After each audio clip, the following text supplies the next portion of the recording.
Hello students, welcome once again in history class. आज हम लोग कंटिन्यू कर रहे हैं chapter number 2 which is nationalism in India and this is the 13th part. Previous video में हम लोगों ने देखा था सॉल्ट मार्च गांधी जी का, जो कि साबरमती आश्रम से उनके शुरू हुआ था और डांडी के तट तक गया था। वहाँ उन्होंने नमक बनाकर नमक कानून को तोड़ा था, सॉल्ट लॉ को वायलेट किया था।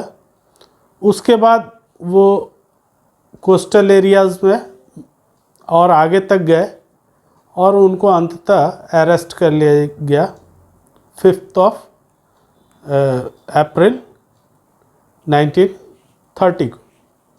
अब हम लोग उसके आगे आज देखते हैं कि how civil disobedience movement different from the non cooperation movement. ये सिविल डिसोबीडियंट मूवमेंट जो लॉन्च किया गांधी जी ने, ये किस तरह नॉन कॉपरेशन मूवमेंट से अलग था। यहाँ एक क्वेश्चन बन रहा है कि how civil disobedience movement different from the non cooperation movement. तो इसी चीज़ को हम लोग समझेंगे और इसमें सारी कहानी आगे की आ जाएगी कि किस तरह से दोनों डिफरेंट था। तो आइए शुरू करते हैं इसको। इन दिस मूवमेंट यानी कि in this civil disobedient movement, in this movement Congress asked people not only to refuse cooperation but also to break colonial laws.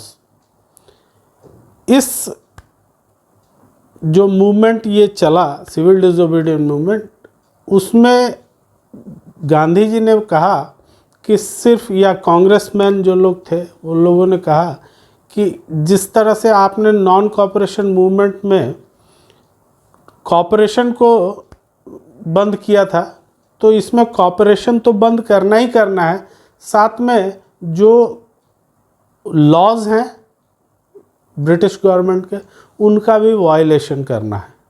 यानी कि हम लॉज को आपके नहीं मानते हैं, और ये भी नॉन वायलेंट तरीके से, ये नहीं कि वायलेंस करना है, बट जिस तरह से गांधी जी ने सॉल्ट लॉ को वायलेट किया, उसी तरह से और भी लॉज को वायलेट करने की ज़रूरत है।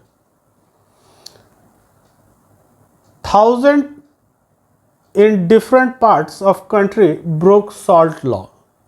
लाखों लोगों ने, हजारों लोगों ने अलग अलग जगह पे जो कोस्टल एरियाज़ में रहते थे, वो लोग गए समुद्र के किनारे और उन्होंने नमक बनाया और जो एक सॉल्ट लॉ था उसका वायलेशन करना शुरू कर दिया। तो ये बड़े पैमाने पे इंडिया के हर पार्ट्स में देखने को उस समय मिल रहा था। फॉरेन क्लॉथ्स वेयर बाइकॉटेड, जैसे कि नॉन कॉपरेशन मूवमेंट में बाइकॉट किया गया था क्लॉथ्स को, यहाँ भी बाइकॉट किया गया। लिक्वर शॉप्स वेयर पिक्टेड, जितने भी शराब वगैरह की दुकानें थी उनको बंद कर दिया गया घेर करके। पीजेंट रिफ्यूज टू पे रेवेन्यू एंड चौकीदारी टैक्स। जो किसान थे, जैसा कि हम लोगों ने देखा था कि आर्थिक मंदी 26 में आ गई थी और उससे काफ़ी परेशान थे और उनके पास पैसे नहीं थे कि वो लोग रेवेन्यू पे कर पाए। तो इसमें ये अच्छा मौका उनको मिला कि they have to violate the laws and they start refusing, the peasants start refusing to pay their taxes, revenues. Peasant refuse to pay revenues and chowkidari tax. और एक चौकीदारी टैक्स लगता था गांव में। हर गांव में एक चौकीदार होता था, आज के समय में भी होता है। तो हर गांव में एक चौकीदार होता था। उस चौकीदार को रखने के लिए जो खर्च आता था, उसके लिए विलेजर्स से पैसे लिए जाते थे टैक्स के रूप में। तो उसको हम लोग चौकीदारी टैक्स के नाम से जानते हैं। अब ये नहीं लिया जाता है, बट अभी भी विलेजेस में चौकीदार पोस्ट होते हैं। तो village officials resigned, forest people violated forest laws. गांव में रहने वाले जो लोग थे, जिनको पंचायत में या अन्य जगहों पे विलेजेस में डेवलपमेंट के काम को देखने के लिए कुछ ऑफिशियल्स तय थे, ब्रिटिशर्स ने उनको अपॉइंट किया हुआ था, उन लोगों ने रिज़ाइन देना शुरू कर दिया। और फॉरेस्ट पीपल, जो ट्राइबल एरियाज़ में फॉरेस्ट में जो लोग रहते थे, उन लोगों ने फॉरेस्ट लॉज का वायलेशन शुरू कर दिया।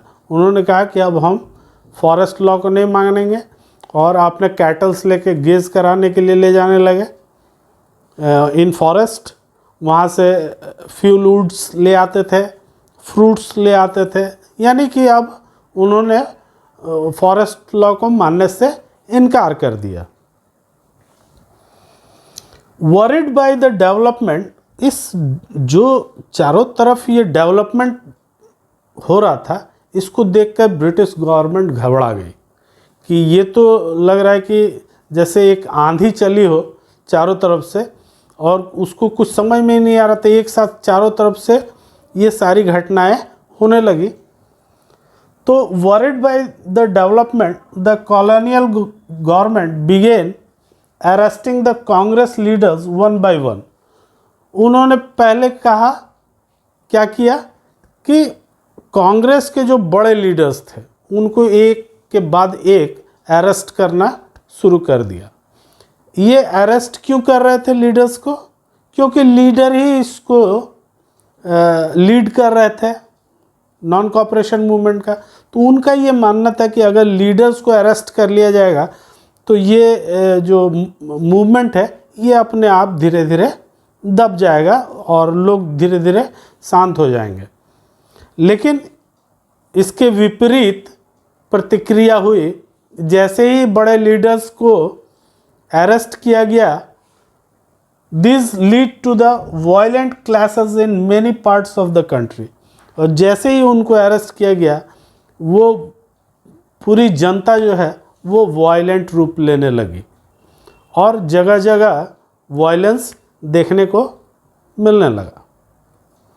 तो हम लोगों ने देखा कि किस तरह सिविल डिसोबीडिएंट मूवमेंट डिफरेंट था फ्रॉम नॉन कॉपरेशन मूवमेंट। इसमें नॉन कॉपरेशन मूवमेंट के एलिमेंट्स तो थे ही, साथ में लॉ का वायलेशन भी ऐड किया गया था कि आप जितने भी ब्रिटिश लॉज हैं उनका भी वायलेशन करेंगे हम लोग। तो हम लोगों ने देखा कि कैसे दोनों अलग था। तो बच्चों, in April 1930 Khan Abdul Ghaffar Khan was arrested in Peshawar. Peshawar एक जगह है जो अब पाकिस्तान में है, उस समय इंडिया में था, क्योंकि इंडिया और पाकिस्तान उस समय डिवाइडेड नहीं हुआ था। तो खान अब्दुल गफ्फार खान एक मुस्लिम कांग्रेस लीडर थे, जिनको सीमांत गांधी भी कहा जाता था। सीमांत मतलब छोटा। सीमांत गांधी खान अब्दुल गफ्फार खान को भी कहा जाता था। तो उनको पेशावर से अरेस्ट कर लिया गया, और काफ़ी पॉपुलर और स्ट्रॉन्ग पर्सन थे खान अब्दुल गफ्फार खान। उनको जब पेशावर से अरेस्ट कर लिया गया, तब angry crowd demonstrated in the street facing an armed police firing, many where killed. जब उन्हें अरेस्ट कर लिया गया पेशावर में, उसके बाद ये न्यूज़ जैसे ही स्प्रेड हुई, पेशावर के लोग अपने आपे को खो दिए और वो सड़कों पे प्रोटेस्ट करने लगे निकलकर, और उसी समय उनको फेस करना पड़ा आर्म्ड पुलिस का, और फायरिंग भी हुई जिसमें कई लोग मारे गए। मेनी वर किल्ड, तो कई लोग उसमें फायरिंग में मारे गए। एक 1 month later Gandhi ji was arrested. जैसे कि मैंने बताया कि दांडी में ये शॉर्ट लॉ का वायलेशन करने के बाद वो कोस्टल एरिया में ही आगे की तरफ बढ़ गए, और 1 महीने तक वो चलते रहे, और उनको वहां अरेस्ट कर लिया गया सोलापुर। तो वही चीज बताया जा रहा है यहाँ कि a month later Gandhi ji was arrested.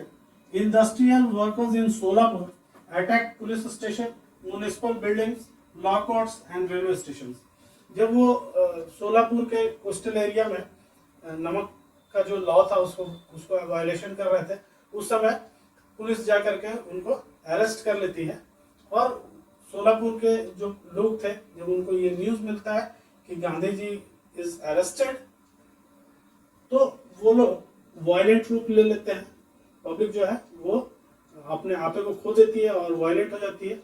वो पुलिस चौकियों को आग के हवाले कर देती है, म्युनिसिपल बिल्डिंग्स में तोड़फोड़ की जाती है, लॉ कोर्ट्स और रेलवे स्टेशन पे भी काफी हंगामा उन पीपल्स के द्वारा सोलापुर के किया जाता है गांधी जी के अरेस्ट के खिलाफ। उसके बाद government responded with brutal repression. उनको तो यही चाहिए था ब्रिटिश गवर्नमेंट को कि लोग वायलेंट हो जाए और उनको एक बहाना मिले रिप्रेशन का, कि किसी तरह से इस सिविल डिसोबीडिएंट मूवमेंट समाप्त कर दिया जाए, कुचल दिया जाए, है ना, उसको किसी तरह से समाप्त किया जाए। तो गवर्नमेंट को ये मौका मिला। जैसे ही गांधी जी अरेस्ट हुए, सोलापुर की पब्लिक जो थी वो उग्र हो गई। उसने रेलवे स्टेशन, म्युनिसिपल कॉर्पोरेशन की बिल्डिंग और अन्य सरकारी संस्थानों को नुकसान पहुंचाया। उसके बाद ये मौका मिल गया ब्रिटिश गवर्नमेंट को कि वो अब रिप्रेशन से काम ले सकती थी, क्योंकि भीड़ को उसने उकसा दिया था। Government responded with brutal repression. Peaceful satyagrahis were attacked. जो पीसफुली भी सत्याग्रह कर रहे थे, पीसफुली भी मार्च निकाल रहे थे, उनको भी पीटा जाना शुरू किया गया ब्रिटिश गवर्नमेंट की तरफ से। तो peaceful satyagrahis were attacked, women and children were beaten, about 1 lakh people were arrested। और ये संख्या कम नहीं थी, उसमें महिलाओं को भी मारा गया, छोटे छोटे बच्चों को मारा गया। मतलब किसी को ब्रिटिश गवर्नमेंट ने छोड़ा नहीं, जो भी सड़क पे दिखा उसकी पिटाई उन्होंने शुरू कर दी। और एक ब्रूटल रिप्रेशन देखने को मिला ब्रिटिश गवर्नमेंट की तरफ से, और लगभग 1 लाख लोगों को अरेस्ट किया गया उस दौरान। अब ये इस तरह का वायलेंस चारों तरफ फैल गया कि गांधी जी एक तो जेल में थे और मजबूर हो गए। इन सच ए situation, Mahatma Gandhi once again decided to call off the civil disobedience movement। जिस तरह से चौरी चौरा के बाद नॉन कॉपरेशन मूवमेंट उन्होंने समाप्त कर दिया था, क्योंकि भीड़ जो थी वो वायलेंट हो गई थी। और गांधी जी जानते थे कि वायलेंस के जरिए हम लोग नहीं जीत सकते हैं, नॉन वायलेंस के जरिए ही हम लोग जीत पाएंगे, क्योंकि वो लोग वायलेंट ज्यादा हैं ब्रिटिशर्स। उनके पास इक्विपमेंट्स हैं, उनके पास वेपन्स हैं, वो एकदम ब्रूटल रिप्रेशन करेंगे। तो वही हुआ जब बड़े लीडर्स को लाइक गांधी जी अरेस्ट किया गया, खान अब्दुल गफ्फार का, ऐसे टॉप के लीडर्स को कांग्रेस का अरेस्ट किया गया। तो उसके बाद भीड़ का ये स्वाभाविक भी था कि भीड़ उग्र होती और अपने लीडर्स को छुड़ाने की कोशिश करती, लेकिन उनको मौका मिला ब्रिटिश गवर्नमेंट को और उसने ब्रूटल रिप्रेशन किया इंडियन पीपल का। उसमें महिलाएं भी मारी गए, उनमें छोटे छोटे बच्चों को मारा गया और लगभग 1 लाख से ऊपर लोगों को अरेस्ट किया गया। ये देखते हुए गांधी जी उस समय जेल में अरेस्ट थे और उनके पास कोई और चारा नहीं था कि किसी तरह शांति लाई जाए। तो उन्होंने ये निर्णय किया कि अब सिविल डिसोबीडिएंट मूवमेंट को बंद करने का वक्त आ गया है। उसके बाद Gandhi ji entered into a pact with Irwin on 5 मार्च 1931। 5 मार्च 1931 को उन्होंने, जो लॉर्ड एरविन थे, उनके साथ एक समझौता किया गांधी जी ने। इसको हम लोग गांधी एरविन पैक्ट के नाम से जानते हैं। और ये टाइमिंग है 5 मार्च 1931। तो हम लोगों ने देखा था कि 5 अप्रैल 1930 को गांधी जी को अरेस्ट कर लिया गया था सॉल्ट के लॉ को वायलेट करने के जुल्म में। और फिर उन्होंने 5 मार्च 1931 को Gandhi ji enter into a pact with Irwin. Irwin के साथ उन्होंने एक समझौता किया। वो समझौता क्या था? In this pact Gandhi ji agreed to participate in second round table conference. Gandhi ji Irwin के साथ तैयार हो गए थे लंदन जाने के लिए to participate in the second round table conference. Irwin agreed to release the political prisoners. इसके बदले में एरविन ने ये कहा कि जितने भी political prisoners civil disobedient movement के दौरान अरेस्ट किए गए हैं, they will be released.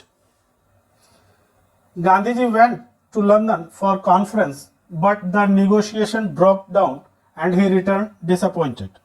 Gandhi ji London पहुंचे और लंदन में उनका जब समझौता शुरू हुआ वहाँ, तो वो तो समझ रहे थे गांधी जी कि वो पूरे इंडिया को रिप्रेजेंट करने कांग्रेस की तरफ से जा रहे हैं, लेकिन वहाँ पहुँचने पर उन्हें मालूम चला कि मोहम्मद अली जिन्ना और अंबेडकर जी और बहुत सारे प्रिंसली स्टेट्स के राजा, ये लोग वहाँ पे पहुँचे हुए हैं। उसमें जस्टिस पार्टी भी पहुँची हुई थी, जो साउथ में हम लोगों ने देखा था कि काउंसिल इलेक्शन में पार्टिसिपेट कर रही थी, वो भी वहाँ पहुँची हुई थी। तो गांधी जी को बड़ा आश्चर्य हुआ, क्योंकि ये तो समझ रहे थे कि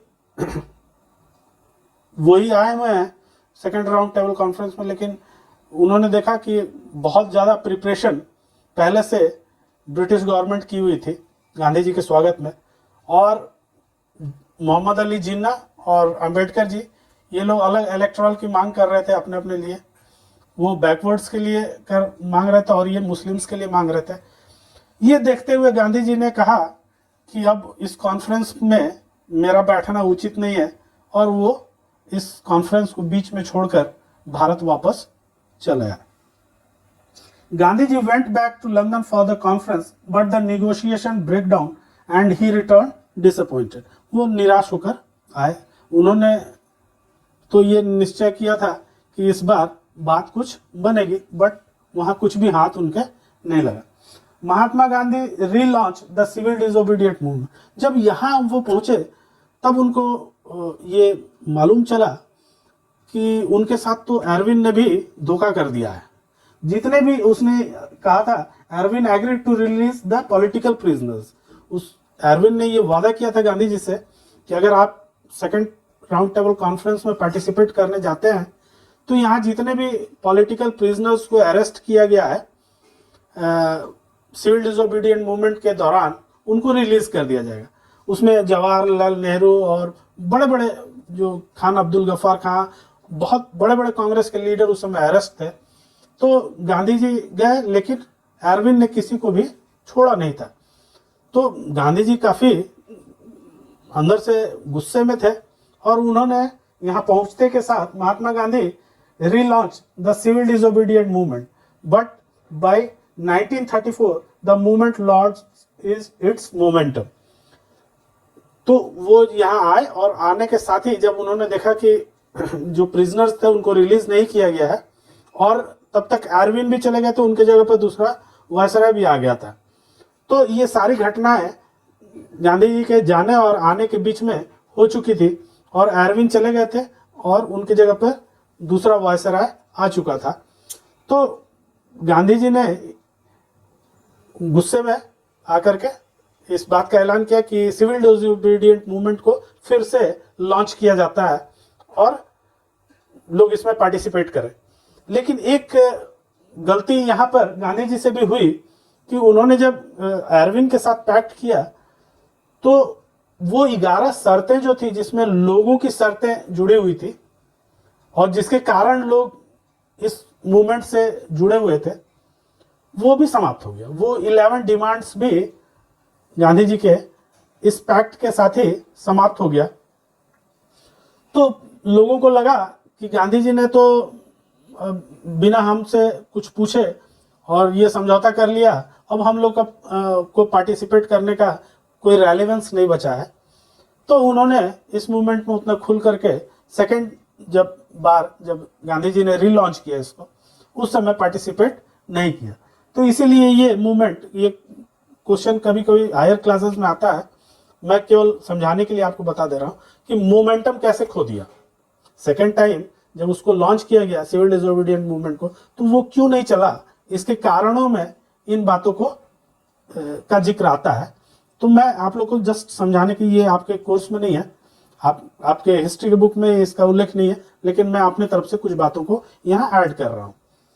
तो धीरे धीरे वो मूवमेंट जो है अपना मोमेंटम खो दिया, क्योंकि लोगों ने खुल करके उसमें अब पार्टिसिपेट नहीं किया, क्योंकि उनकी 11 डिमांड्स जो थे वो भी Irwin pact, Gandhi ji Irwin pact जो हुआ था उसके कारण समाप्त हो चुके थे। तो बच्चों ये तो था, आप लोग समझे होंगे इसको अच्छी तरह से। तो दोस्तों के साथ शेयर कीजिए, लाइक कीजिए वीडियो को और सब्सक्राइब करना मत भूलिए। Thank you.